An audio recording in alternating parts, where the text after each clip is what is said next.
Let me be upfront with you before anything else. I carry real scar tissue from this franchise. Not the surface level frustration of someone who expected a Super Bowl and got a 7-win season. The deeper kind. The kind that accumulates across years of watching a historically meaningful organization repeatedly confuse movement with direction, confuse expensive acquisitions with genuine construction, confuse the energy of a new April with the structural foundation required to survive a real NFL winter. I have watched the Raiders spend generously without a coherent philosophy guiding a single dollar. I have watched coaching cycles turn over with a regularity that would destabilize organizations with far less brand equity holding them together. I know exactly what this franchise's optimism has looked like before, and I know precisely how most of those stories ended. So when I tell you that Las Vegas feels different right now, genuinely and structurally different in ways I can trace and defend, I need that statement to land with the weight it carries coming from someone who has been burned by this team enough times to approach any positive signal with serious suspicion. This is not noise. This is not me getting swept up in the off-season current. This is a conclusion I reached slowly and reluctantly by examining the actual bones of what Clint Kubiak is building and finding something there I have not been able to find in any previous version of this conversation. Fernando Mendoza is the name at the center of all of it, and I want to build toward him properly rather than jumping straight to the headline, because Mendoza only makes complete sense when you understand the organizational framework surrounding him. He is not simply another quarterback prospect arriving with package promise. He is the most tangible and visible evidence that a real plan exists in Las Vegas, one that connects across decisions rather than existing as a series of isolated reactions to available options. For this franchise specifically, that distinction carries more weight than it would anywhere else in the league. Start with the AFC West, because intellectual honesty has to come before anything resembling excitement when we are talking about this division. The take gaining real momentum right now is that the Raiders finish in the top 2 of the AFC West this season. My first genuine engagement with that idea produced measured skepticism, and I want to be precise about that word choice because measured skepticism and reflexive dismissal are fundamentally different responses and deserve to be treated that way. Patrick Mahomes does not evaporate because a divisional rival had a coherent draft.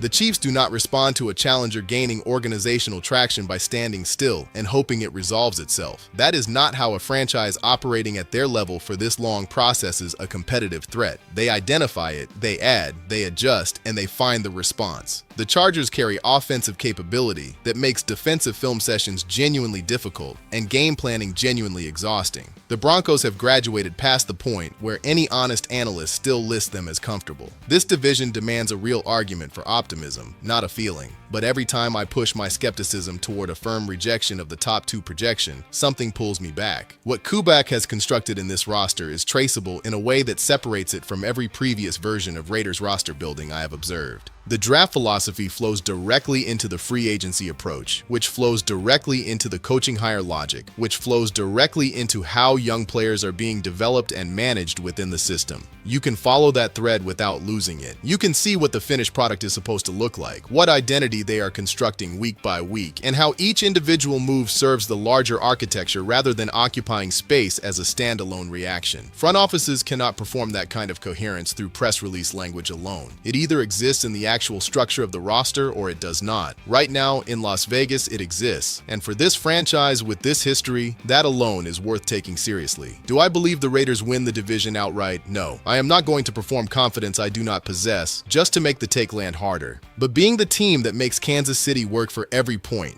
being a genuine competitive presence in December rather than a quiet spectator, finishing second in one of the league's most demanding divisions, that is within real reach. And achieving that standard, even approaching it closely, represents the kind of sustained organizational progress this franchise has been incapable of producing on any consistent basis for longer than it should have taken to fix. Now I want to slow down and genuinely sit with the Mendoza question, because this is simultaneously the most complicated and the most compelling piece of everything happening in Las Vegas. The energy behind the idea of Mendoza starting week 1 is enormous, and I understand every layer of the psychology driving it. When a fan base has watched its franchise cycle through quarterback after quarterback, each one arriving with a slightly different version of the same promise, and most delivering a slightly different version of the same outcome, and then something walks through the door that feels unmistakably different from everything that came before, the pull toward wanting him out there immediately is completely human. I feel it myself when I watch what Mendoza represents and try to picture what this offense looks like when it is operating around his specific capabilities at full speed. My honest read is that Mendoza does not start week 1, and more than that, I do not think he should, unless training camp produces something so unambiguously clear that the coaching staff is left with no defensible alternative. Kubak has been direct about this publicly. The competition is open. The outcome will be determined on the practice field and through the preseason, not in a conference room where organizational sentiment can quietly override what the field is actually showing. That framework is not media management. It is disciplined behavior reflecting a genuine understanding of how young quarterbacks develop and how organizations protect long-term investments from being permanently shaped by weight they were not yet fully equipped to carry. Kirk Cousins is present in this building for reasons that run deeper than occupying a depth chart spot. A quarterback who has managed late-game situations with meaningful stakes attached, who has stood in road stadiums where noise turns basic communication into a genuine operational problem, who has felt the precise gravity of NFL moments where the outcome lives inside a single decision made under maximum pressure. That accumulated experience holds real value. It does not appear clearly in statistics. It reveals itself in the moments that actually decide games, the 3rd and 7 with 4 minutes left, when the defense knows exactly what you want to do, and your job is to find the answer anyway. Allowing Mendoza to study the professional game from a position of genuine engagement rather than immediate full responsibility, to absorb its speed and complexity without that learning process happening live in front of a national audience with playoff implications attached, that is how you build something that lasts. I have watched this organization make the opposite choice before. The decision to slow down and protect the investment is the right one. That said, the door is not permanently closed, and the precision of that matters. The NFL has never once in its history honored a development timeline when the evidence on the field said something different. If Mendoza arrives at camp and is simply, undeniably completely ready in a way that announces itself without ambiguity across every rep, then Kubak has to make the call the evidence demands. Good coaches do not defend frameworks they wrote before they had the information now in front of them. They adjust to reality. This league has a long history of quarterbacks nobody expected in September, standing under center week 1, because the evidence became impossible to keep rationalizing around. Those moments happen to organizations that have the right culture and the right staff to recognize talent at the exact moment it announces itself clearly. Nothing is ruled out. It just needs to be earned so completely that the decision essentially stops being a decision. Here is my actual projection for how this season unfolds, and I want the specificity to matter. The Raiders make the playoffs. Fernando Mendoza is a meaningful contributor to why. But the version of that outcome I genuinely believe in is not the one where Mendoza starts week 1 and immediately makes every skeptic regret every doubt from day 1 of the regular season. The version I believe is more grounded and in some ways more interesting precisely because of its groundedness. There is a real and traceable path where this season opens with Cousins providing the professional stability a team still establishing its competitive identity genuinely needs. Competent, steady, reliable in the specific ways that experienced quarterbacks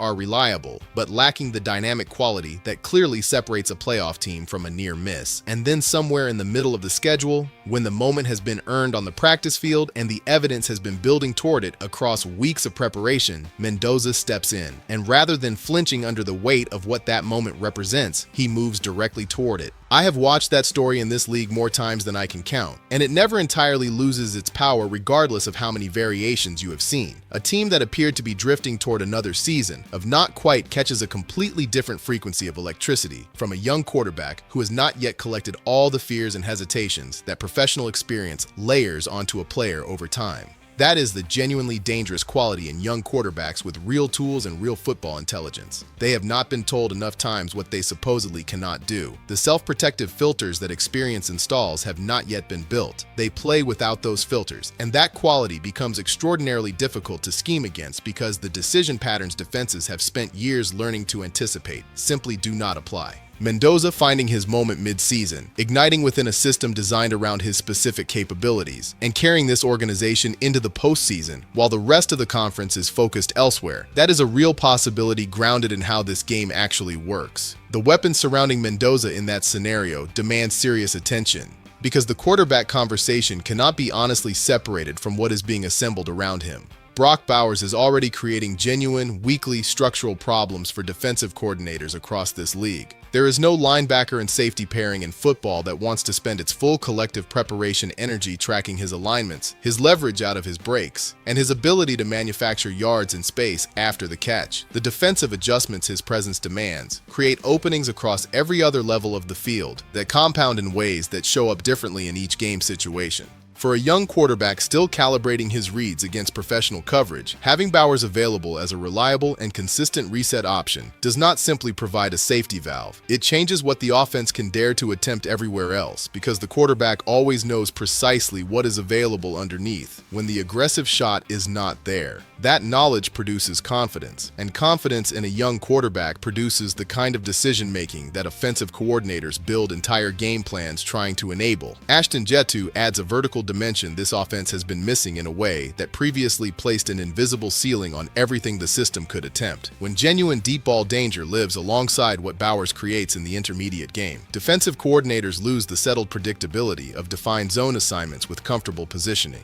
They have to account for real threats across every level simultaneously, and that distributed pressure produces exactly the coverage breakdowns and assignment errors that a sharp young quarterback can identify before the snap and exploit the moment the ball is in his hands. Add an offensive line functioning as a genuine unit rather than individuals surviving in proximity, and whoever is under center gets the time to work through a complete progression without reactive decision-making under collapsing pressure. That changes the psychological experience of playing quarterback at this level in ways that never appear in a box score, but show up on every meaningful third down when the margin is tight and the discomfort is real. The defensive construction deserves more honest attention than it has been receiving in most of the current conversation around this team. Kubak did not build the offense and then filled the defensive roster as an afterthought. The acquisitions connect to a schematic identity with genuine specificity. A new defensive system in the NFL needs time, needs the trust that only develops through shared competitive adversity, needs the communication that only gets clean through real game situations. But by mid-season, if this unit develops along the trajectory its personnel and scheme coherence project, this becomes a team that makes opponents genuinely work for every point in every game that matters. Defenses that maintain structural integrity in the fourth quarter when games are close and possessions carry maximum weight, those defenses win games that more offensively talented rosters find ways to lose. That complementary quality is exactly what a young quarterback building momentum toward the postseason needs operating behind him. Now I want to engage directly with the furthest horizon in this conversation, because it deserves serious treatment rather than comfortable dismissal.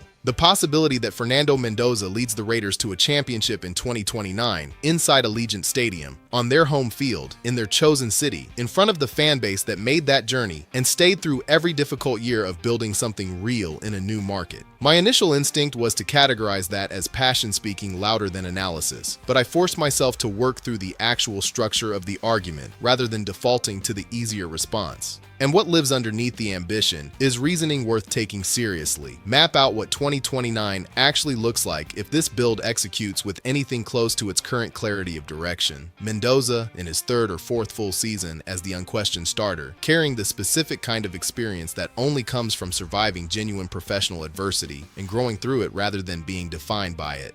A coaching staff with years of accumulated understanding of precisely what he does best, constructing a system around those strengths in ways that grow more sophisticated each season. Brock Bowers approaching the most productive window of his career within an offense that has had years to fully understand how to use him across every alignment and situation. Draft capital from intelligent current decisions, giving Kubak continued ability to add through multiple cycles without sacrificing future flexibility. A defense built from a consistent identity and reinforced through patient, intentional acquisition over several years. That is not fantasy. That is the actual blueprint for how sustained NFL success gets constructed when a front office operates with genuine discipline over multiple years instead of perpetually reaching for the quick solution that always turns out to be neither quick nor a solution. The location adds a dimension that goes beyond football analysis and into something more human. The Raiders winning a championship in their own building, in the city they chose, in front of the people who trusted that choice when trust was genuinely difficult, would be one of the most emotionally complete moments this franchise has ever produced. It would validate the move. It would validate the years of patient construction. It would validate every person who kept showing up when walking away would have been the rational response. I am not writing that as a prediction. I am taking it seriously as a destination that becomes genuinely reachable if the execution over the next several years continues to match the quality of the vision currently visible in Las Vegas. Underneath every specific argument about standings and start dates and championship windows is something simpler and more fundamental. This feels structurally different in the places that actually determine outcomes, not in the language coming out of press conferences, in the actual architecture of how this roster is being assembled, in the philosophy that connects one decision to the next without losing its thread, in the patience being applied to a quarterback who deserves the infrastructure to develop properly rather than the weight of immediate full responsibility placed on him before the conditions around him are ready to support it. The Raiders have needed this kind of directional clarity for longer than anyone inside that organization would comfortably admit out loud. Right now, that clarity is present and visible. Fernando Mendoza is the most concrete proof that something real has finally, genuinely started being built.